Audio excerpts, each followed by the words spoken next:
Um, Today, we'd like to welcome Barbara Darling from the Government Procurement Technical Assistance Center and Wai Kwong Yun from Wai Kwong's Chiropractic here in Lakeview.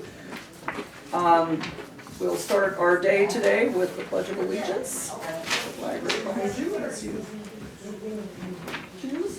I pledge allegiance to the flag of the United States of America and to the republic for which it stands, one nation, under God, indivisible, with liberty and justice for all. Alrighty, I'm Tallulah Kiono, Executive Director of the Lake County Chamber of Commerce, and this is our monthly Lunch and Learn. And I will introduce our first guest today, Wai Kwong Yun, who will speak to us on alternative methods of healthcare, which may or may not be alternative depending upon your preference. Thank you. Thank you, Wai Kwong. Appreciate you being here. So my name is Wai Kwong, and people call me Wai. It's easier to say that. So I work 409 North First Street. So I'm the chiropractor, but I don't practice traditional chiropractic. I practice very light force, realigning the spine, honoring the body, how it would heal by itself. So I'm not forcing it to heal, I'm assisting it to heal basically. So I also provide exercise classes for getting you healthier and also for pain management. And I also do homeopathic testing and remedies, recommendations, hair tests for heavy metals and vitamins. And I have Tuesday and Wednesday night I have classes over, for Tai Chi, Qigong, that kind of thing. So today's topic, how do we get the body healthier and manage the pain? Right? I think a lot of people actually wonder about that. So this is what I think about the body. The body is like the plants. Do you guys have a garden? Right? So some do, some don't, but think about this, Our body is like a plant in a garden, right? So how do you make your plant grow better? Any ideas? Yeah. Yeah. Water. Water, yeah, good water, right? Fertilizer. Fertilizer, Good soil. good soil. So if you want organic plants, what do you want to use organic fertilizers, right? So your body is really like, and also one more thing, it's very important. If you place a seed in the soil, would it grow immediately tomorrow? No, it takes time, right? So the body is really the same. So if you want the body to heal, to change, what really has to happen is you have to give it the proper elements, the proper nutrients, proper things it would do, and then slowly it would change. That's called healing, right? But nowadays, we all want quick results. This is the culture, right? We want something. It's like the devices that we use. We press a button, something else come up immediately, right? Otherwise, there's no point to push it, right? That's the culture. So instant, But it has its advantage, but it also has its disadvantages, right? Because everybody expects something instantly. But sometimes life doesn't work like that, right? Otherwise, there will be no meaning for people to open doors for other people, for example. That would be, probably that applies to the current generation actually. They probably wouldn't understand why people open doors for other people because they don't get any benefits immediately. So, right? So, the body works the same. If you give it everything, the proper elements, it will change. But sometimes it takes time. How long does it take depends on the conditions and how focused you are, doing the things. That means, and consistently. So that means you can't just give your plant one day good water, and tomorrow you don't give it water. And then the third day you forgot about it. And the fourth day you come back and give it water, right? And then the plant would not grow consistently, right? And then you can come back and complain, how come my plant doesn't grow? But that's usually what people think about it. So if you want to get healthy, you have to do it consistently. You have to find the right things to give it to your body. Now, what are the right things to do for the body, people ask, right? So, number one, you have to know how to rest, relax, right? We cover one of the technique is how to relax. If you can't relax, your body can heal, basically. People say relaxation is easy, but it's not for a lot of people. People, sometimes they can't fall asleep. So you have to know how to relax, okay? And then you have to give it good food. So you can't be eating all kind of things, sugar, cheese. You know, we all addicted to it, most of us, right? But that's the culture too. So we expect eating bad food would get us healthy. It doesn't.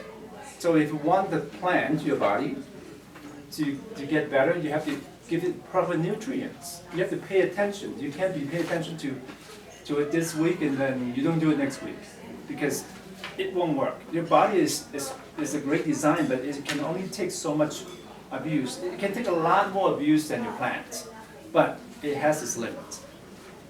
Now, so all those exercise and get your body moving, nutrients, sleep are very important. So pay attention, right? Now you know. Now there's also in Chinese medicine there's something called qi. In other words, in English it would be easier to understand as life force.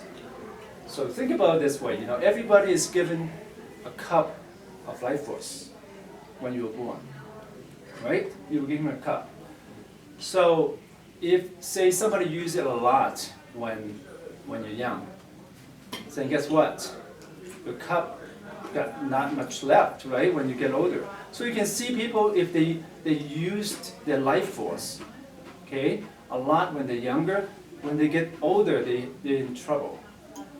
Right? You see a lot of athletes, if they use a lot of life force without replenishing it, and then they will get into trouble when they get older. Now the trick is, then how do you recuperate your life force, right? So sleeping well can recuperate it, okay? But a lot of people don't, so that's the problem. So. Another thing about the qi is it flows around your body. Think about this.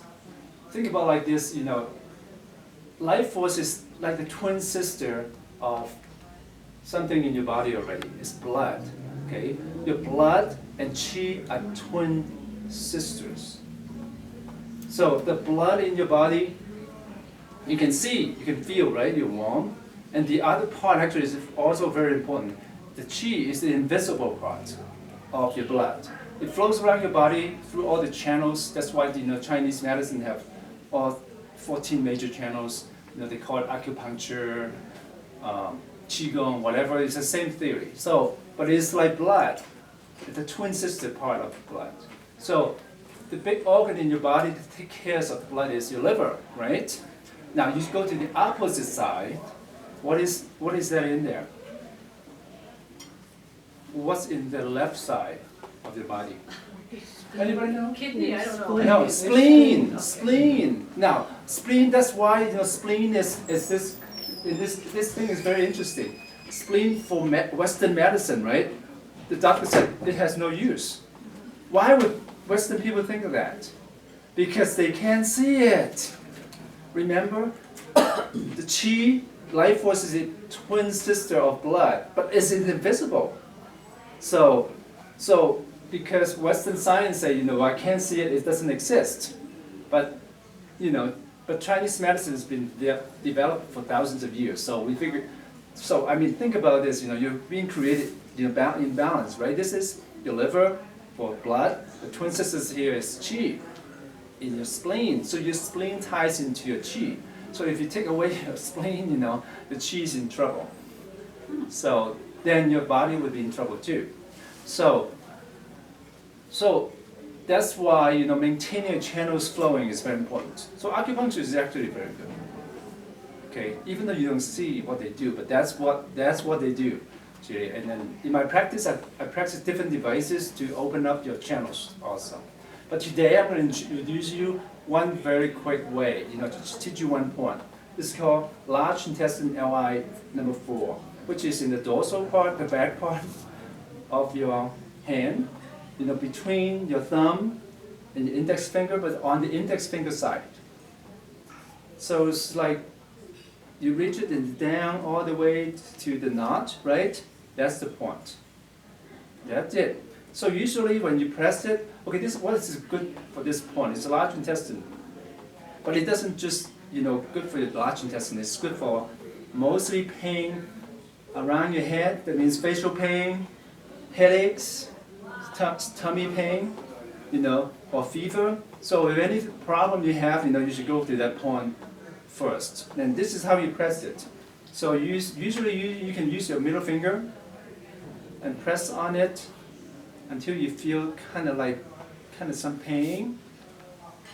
But you stay with it, okay? But relax and breathe, because now your body's working on opening up that point. And indirectly, it can ease some of your pain, okay? So the time that you press on it consistently would be, at the beginning would be 3 minutes, but don't ever do it more than 10 minutes. If you do it, getting stronger and stronger. And then initially you feel like maybe irregular pulse. So you want to press it until the pulse becomes regular, like it smooths out, or the pain goes away. When you press on it, the pain might be there. And then after you do one, you do the other side, same one, at the back hand, and just press it. It will relax you and then ease the pain. So when you're in trouble, no one's around to help you, try this first, right? Or you don't want to take something, because painkiller now, we know more and more, it's really not so good for your body. So many people die from it, right? So questions about this? It's good. This point is good. So this is the number 1 point. If you press it, you don't have a problem. Guess what? It doesn't hurt you. That's what natural medicine is, right? So it doesn't hurt you. Why acupressure, acupuncture? Okay, acupressure basically is using your fingers, or somebody press for you, or you can press it for somebody or for yourself, right?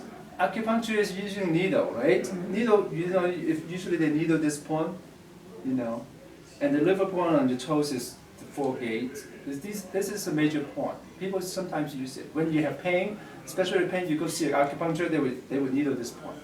Or when you have a fever. And what, does that go deeper into the node or the region? Why the needle instead of the pressure? Okay, Or so more specific? that's different things. Needle in this country require a license. So you can't needle if you don't have a license. Right. So that's one thing. The other thing is, needle does something else too, because it does something to your body. It almost different, reasons for it. It tears just enough your body apart and then stimulate your healing system, right? And also the other part is you put a needle in here, it actually draws all the negative ions in the room and put it in your body. Remember, negative ion actually can fight, a lot of things in your body. So, not that you're licensed to do it. I'm just telling you, what it does more. Okay. So it does, but it does different things. Okay. Good. So I have a question. I had been told if you just pinch in there, that would help relax you if you were nervous or something. Right. Is that something similar? Same. You can use your thumb, but I'm just giving you the best device, which is your Right, but middle finger. but where you say it's more closer down to the bones, right? Close. Yeah, it's actually on the bone. Okay, whereas it's just on the fleshy part. Right. So this is probably somebody. That doesn't know what No, no. Bring it back. The point is only the point we give you, technical Right. precision, but you still have to feel the body because everyone's different. Because your energy would, so that the really good acupuncturist would not go just by the book. They would feel your points. Okay. But the proper technique is clear back by the bones. right, Okay. the between your first metatarsal and the second one. Right. The notch, right, on the index finger side. Up against the bone or down into the hand? Well, 90 degrees perpendicular is technically is the best. But I'm just giving you technical, right? So you want to explore what it is for you. Okay, thank you. Right? Everybody is different. So, second thing, relaxation. Right? So how do we relax the best? So a lot of people can, I think someone came here to do meditation training, right? Yeah, last week they had a meditation class in here. Yeah, so those are good. So I'm just giving you further tips, right? So if you're at home, you can't sleep, you don't have to do like the big meditate thing.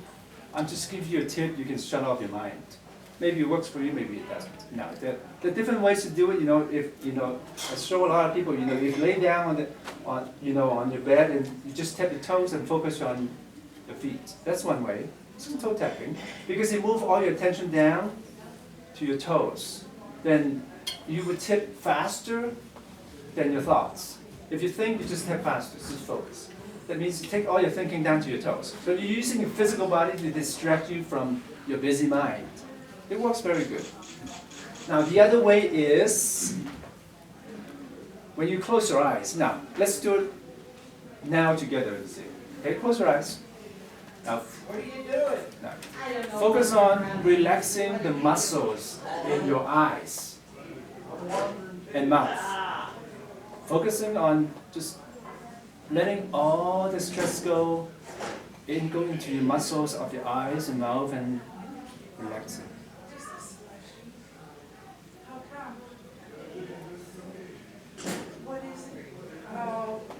Keep relaxing the muscles in your eyes and your mouth.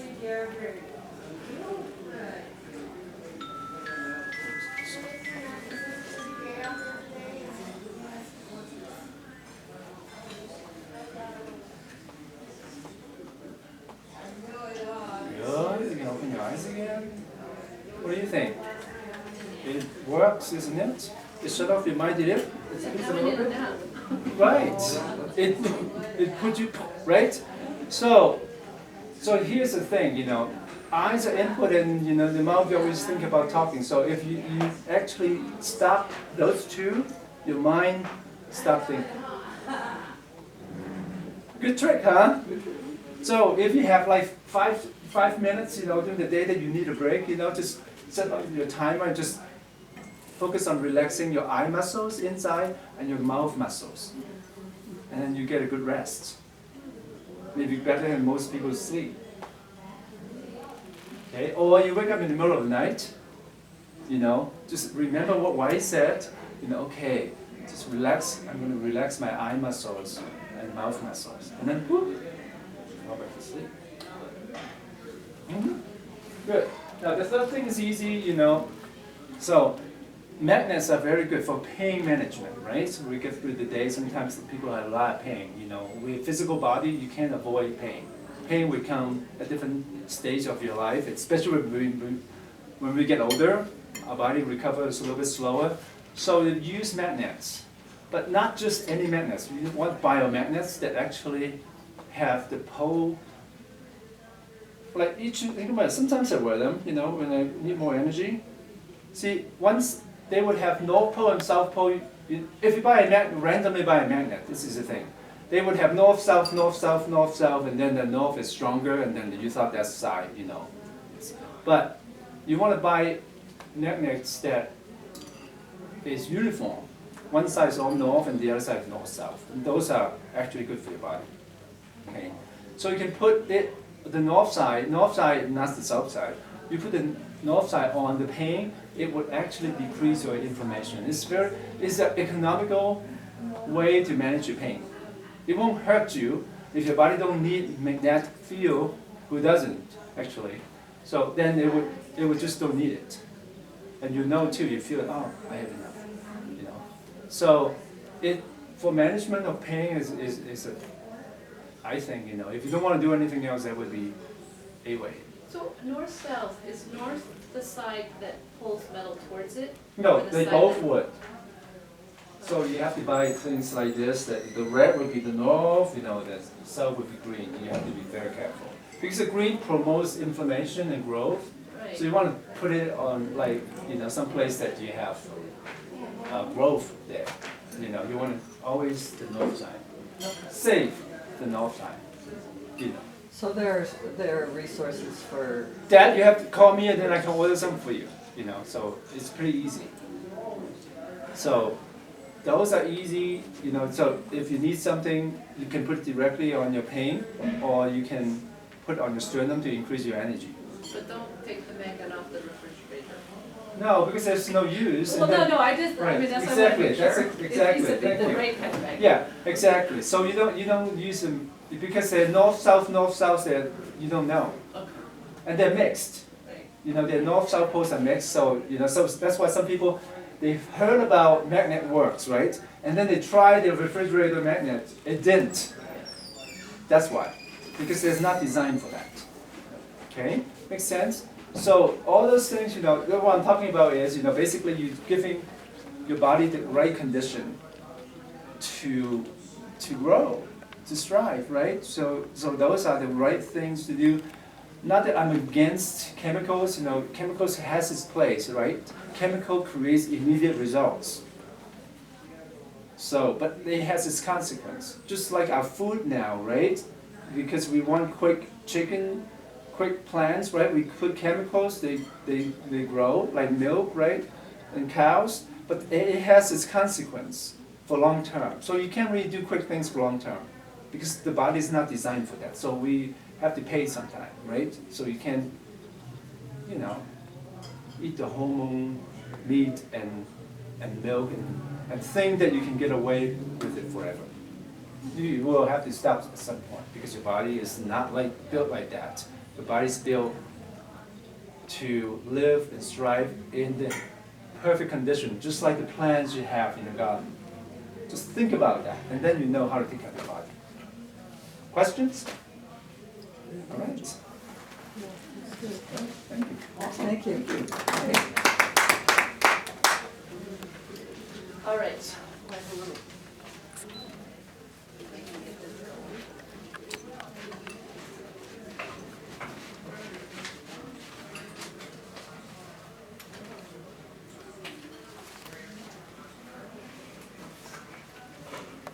So hopefully this will start. Thank you.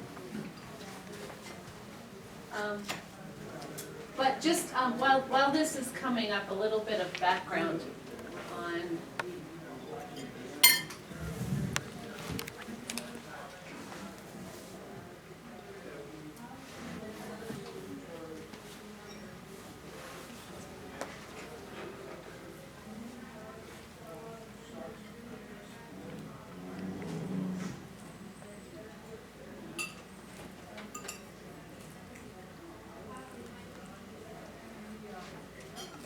so of course I got it working before we started.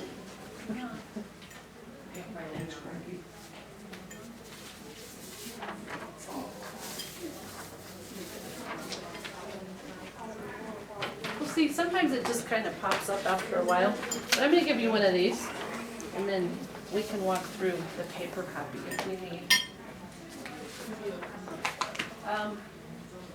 But anyway, just a little background as we're waiting for that to come up. GCAP is the Government Contracts Assistance Program, and we're part of the Procurement Technical Assistance Center. So I'm already jumping ahead to slide 4. But basically we're a nonprofit organization, and we were funded by the federal government through grants from the federal government and the state of Oregon, so Business Oregon. So all of our services are free to small businesses within the state to help them get contract dollars from the federal government, the state government, city and local, because that kind of work is a little bit different to get than it is to get your typical contract with other businesses and commercial type contracts. So the focus is to make sure that those dollars are coming back into the local businesses and the local economy. So the way we're set up, and on this slide, it's got the map of Oregon, and it shows we actually have 7 different locations in the state of Oregon. I'm actually located in Bend, and my territory is all of Central Oregon, so basically from the Dalles down to Klamath Falls and Lakeview. So I travel periodically. I was in Klamath Falls a couple weeks ago, the Dalles back in June, and then I do a lot of work over the phone for a lot of the remote people around the state in my particular territory. So what I want to kind of walk through the contracting basics, the interesting facts slide, it kind of shows there's a lot of money spent by the federal government. In 2014, it was $445 billion. So in Oregon, we got 1.2 million of that, and a lot of that's Department of Defense, but still, it's a lot of money that's going back into the economy.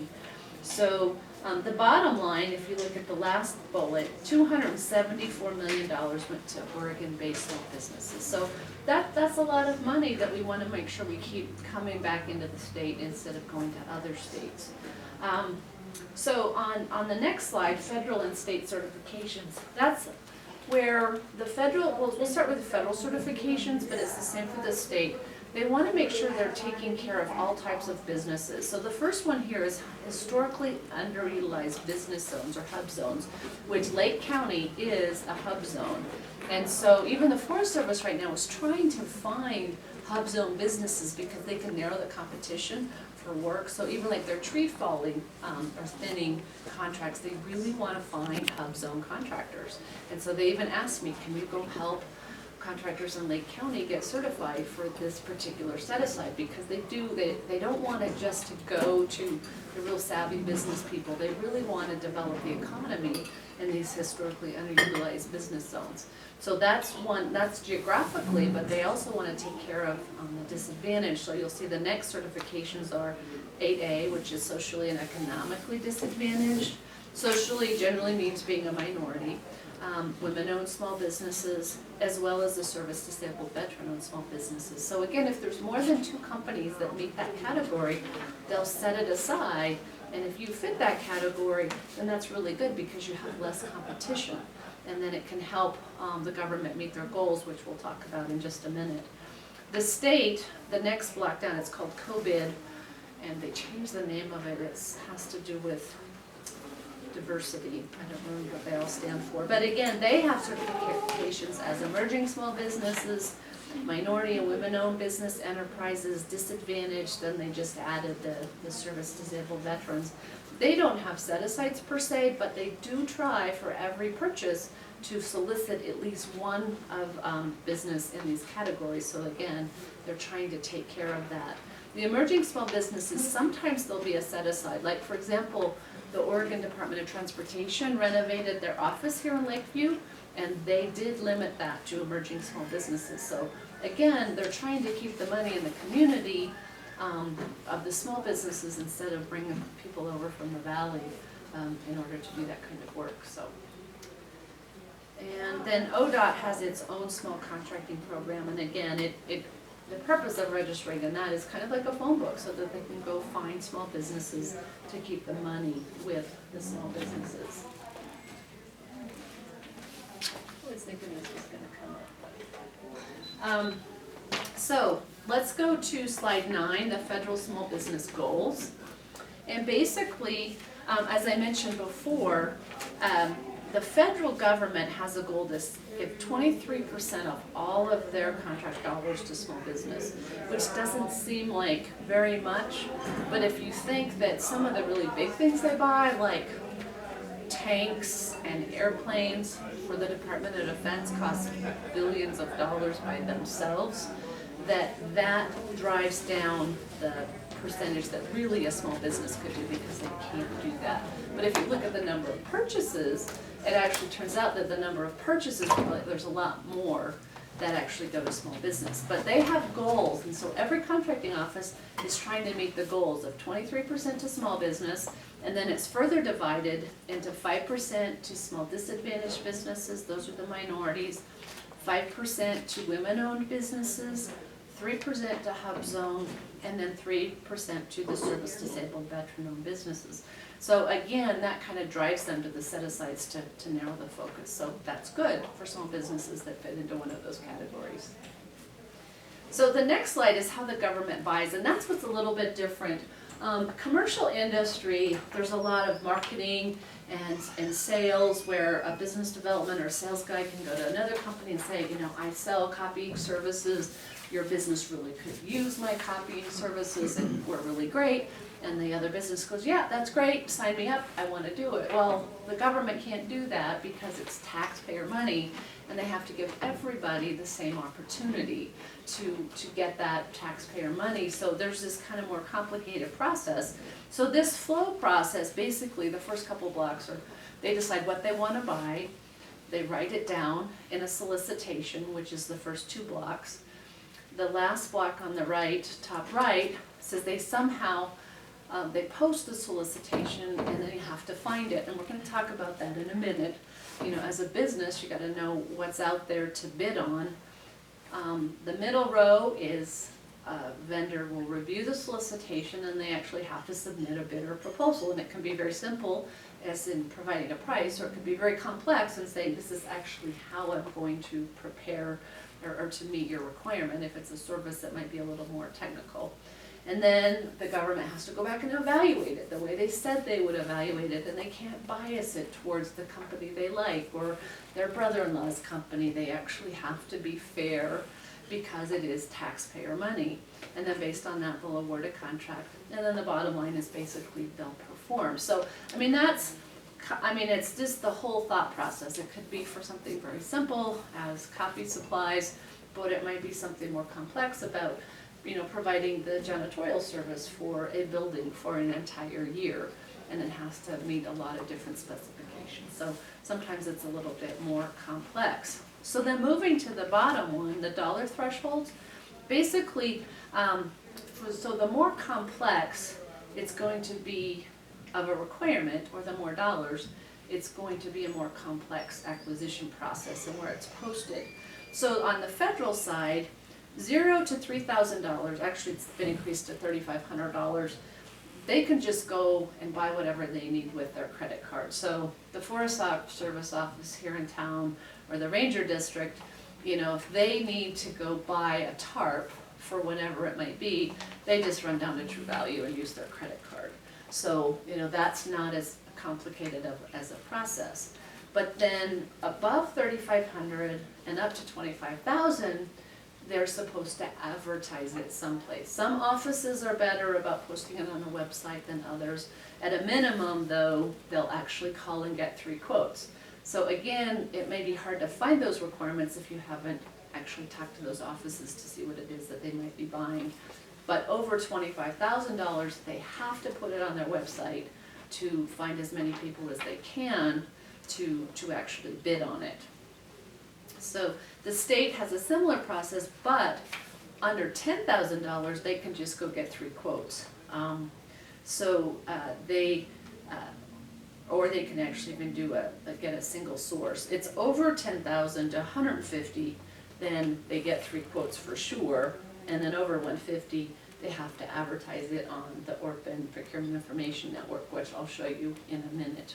So again, the state actually, their threshold's a little bit higher in that they can just go buy stuff under $10,000 from whoever, and then they start advertising or have to get multiple quotes. So, but competition is really what's important to the government, because the more bids you get, the more likely to get a better price. Because, you know, if you're in business and you know that you're the only company they're going to get a quote from, you're going to probably make sure you make plenty of money on it. But if you know you're competing with your neighboring company, you're going to drive your costs down to hopefully get it instead of them. So that's what competition is all about. So what I thought I would share, which I thought would really be the most interesting thing, is what's being bought around Lakeview, Oregon. Because you think, well, there's not a lot of government offices, but actually there are quite a few government offices. So what I did, and each of these slides I've given the website if you're interested in looking, and I know it's kind of an eye chart, but on the federal contracts, let me turn my phone off, sorry about that.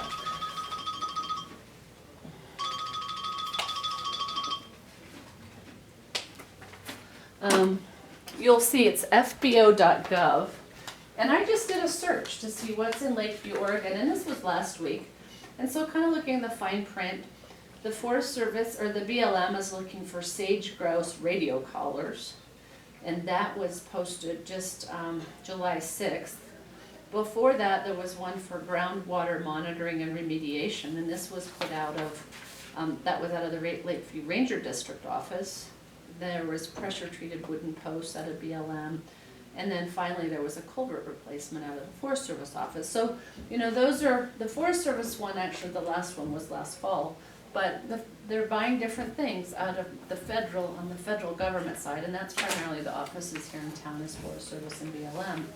If you move over to the right side, these are state contracts. Their system is called Orphan, and that's their website. And again, I just did a search for Lakeview, and you'll find that they had, they wanted a sliding gate in Lakeview. And that one, you'll see it says ESB in front of it. That's an emerging small business, meaning only emerging small businesses can bid on them. And I think the threshold for emerging small business is a net worth of less than 500,000 or something like that, but it's not a difficult certification to get. And then again, here's the one on the ODOT office remodel.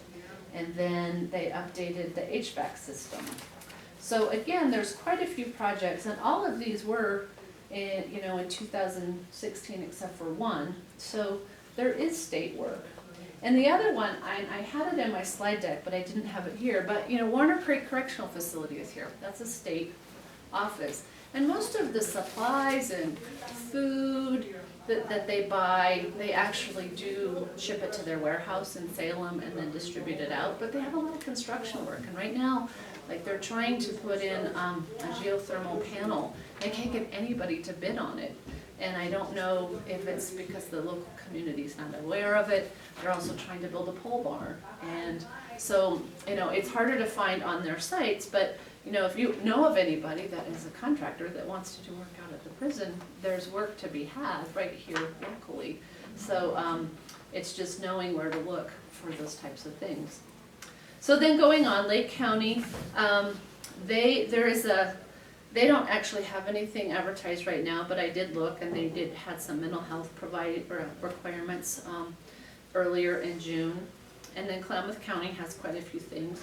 That's a ways away from here, but again, it shows within not too far, there is government work to be had. And then the next few pages are, I have the school district had some projects. They had the elevator at the middle school and the fire protection system and the painting. And then they had they were looking for redesigning the doctor's office at the Lake Health District. And then the city had some stuff too. So again, it shows there's different websites to find all these things, and that's sometimes can be a lot of work.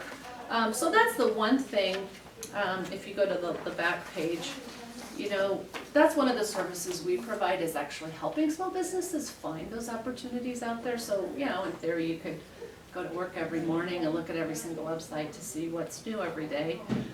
But we have a service where we actually, if your business is, say, well, I have a company I'm gonna work with this afternoon, they're an herbicide company, and we just search for any solicitation that has to do with herbicide work, and then they get an email that says, oh, look, this is what popped up, that, you know, Mal here is advertising for a pesticide company, herbicide company to come in and spray 1,000 acres. And so they didn't have to look at these 10 sites I just showed you. They can say, oh, I want to bid on it, and then that's where we come into play is, like, I'm gonna sit down with this company this afternoon and we're gonna look at the solicitation and say, yeah, it's 100 pages long, but let me help you understand what's the important part and what's the fine print that, you know, you need to read eventually, but you really don't need to read it to write your proposal. And then, how do you write a proposal so that you make it through the government's evaluation process? Because sometimes the government will say, you didn't sign it, so I'm not gonna consider you, or you forgot to put in this one piece of information. So we help businesses actually figure out what needs to go into the proposal. And then afterwards, if they get the contract, or if they're having problems getting paid, then we help them get paid. So that's really what we do. And so, you know, like I said, we're all around the state. I'm in Lakeview, I know, whenever I need to be, but I'm always available on the phone. So, any questions?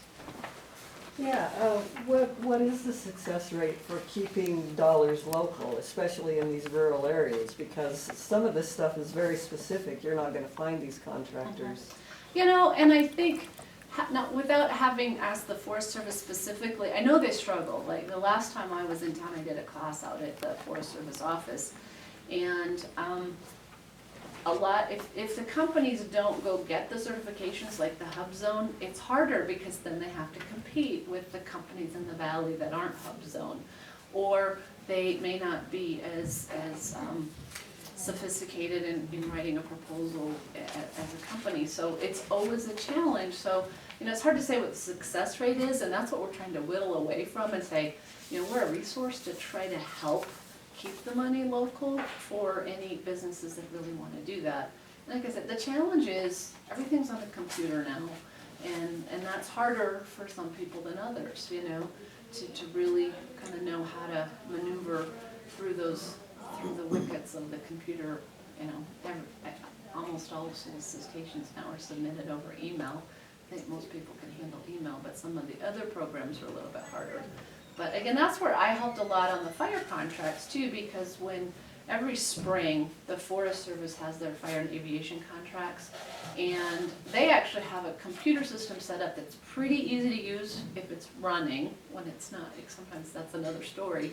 But, you know, I can actually work with people to get their log in for them, and they say, this is how much I want to bid for my daily rate to take my pickup to drive around to fires, and I can help them put that in, send them a copy of the contract, and so at least they're getting a chance at it, and they don't have to sit at the computer all the time in order to get the work. But some of them are a lot more complicated than that. Anything that's a long-term continuous contract, it usually takes a little bit more work and a little bit more computer savvy. So in that emerging small business category, a really new business and a person who really isn't savvy on how to bid, do you also assist in Oh, yeah. in bid limits and Oh, yeah. what they need to look at? Yeah, I mean, basically anything. You know, I can help with almost anything except for deciding how much you're gonna charge. I mean, that's kind of out of my purview because that's not my expertise. And I don't know the expertise of the businesses either, but I do know how to make sure that the requirements the government asks for are addressed and responded to. And those businesses know their business on those kinds of things. So does the business X know what business Y is bidding, or No, they don't know until after the they fact don't know until after the fact. what the government approved? Right. And what's interesting, depending, I mean, normally the government, they will only find out, well, generally it's whoever got a contract, they'll find out what that amount was, and so then they would know for next time.